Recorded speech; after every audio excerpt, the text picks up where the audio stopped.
Hi, I'm Dave Bryce, and we're here with Steve Fortner from Gearslutz. Say hi, Steve. Hi, Steve. And Thomas Christensen here at Winter NAMM 2017. Thomas Christensen is the TK and TK Audio. And Thomas is going to take you through some of the things he's got here, including a brand new product that we've got. Yeah, let's start out. In the beginning, we did the compressor, the BC1. That's been a huge hit for us over the years. And 2 years ago, we released it as a 500 series as well. And another product that's been very good for us is the equalizer. 3-band backsandal stereo EQ with MS function. This is actually something that bears mentioning pretty seriously. This button right here does something that I don't think you find on too many hardware equalizers. No. This actually engages a mid-side mode.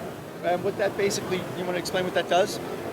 Yeah, I mean, when you're working in the MS domain, you can work with the mono, the thing that is in the mid. You can equalize the bass and some of the vocal.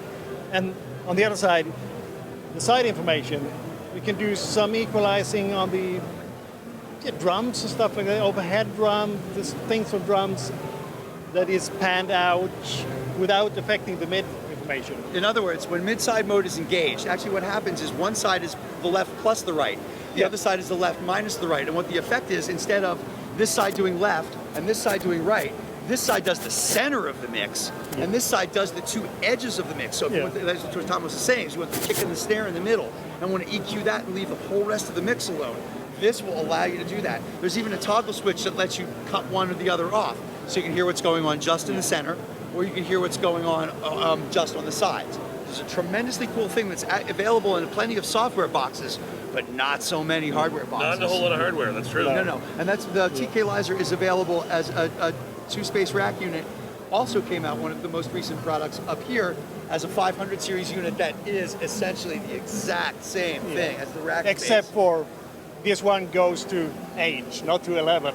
Yeah, right. You can cut them both with 8 dB and using potentiometers, detented potentiometers. The rack version uses switches and plus minus 4 dB. This is something like 42 discrete steps on the collars here, because it's really, really nice feeling. I can see that there's a whole lot of increments. No, this is the one that has the steps, not the collar. Yeah.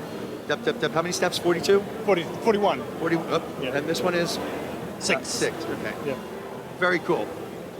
And another thing with both the equalizer and both EQs, when you're working in the MS domain, you can also alter the wide, stereo wide.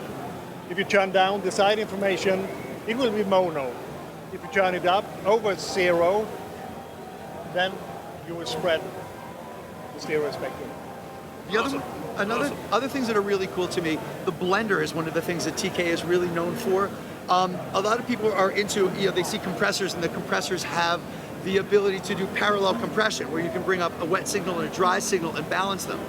TK has a series of things called blenders that basically allow you to insert things and mix things, so you can actually do your own parallel compression with something like an 1176, or insert other effects and move them front to back. Basically, that's available. No, we only have the... No, that's right, we only have the mini blender. We don't have a rack version of it here. So the mini blender is a stereo unit. We insert a stereo unit in the front.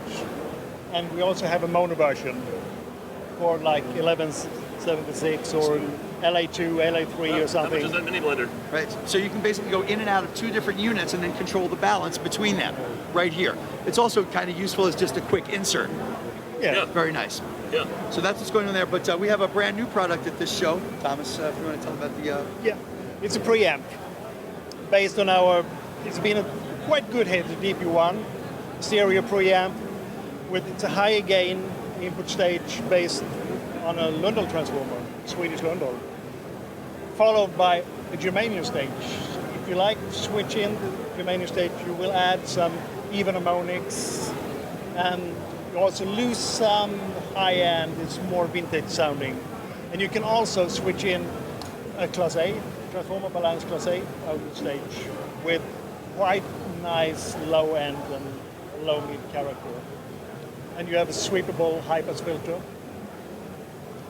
And of course, an instrument jack with a switch. You have high and low impedance switch for the microphone input, and you have a polarity switch as well. Very cool. What's the price point going to be on this thing? Do we know? $799 is street price. So it's a map price of $799. Yeah, $799. And that's hoping to ship when? Hopefully in the beginning of April. All right, it's TK Audio, tkaudio.se at NAMM 2017. Thanks, guys. Thanks, Steve. Thanks.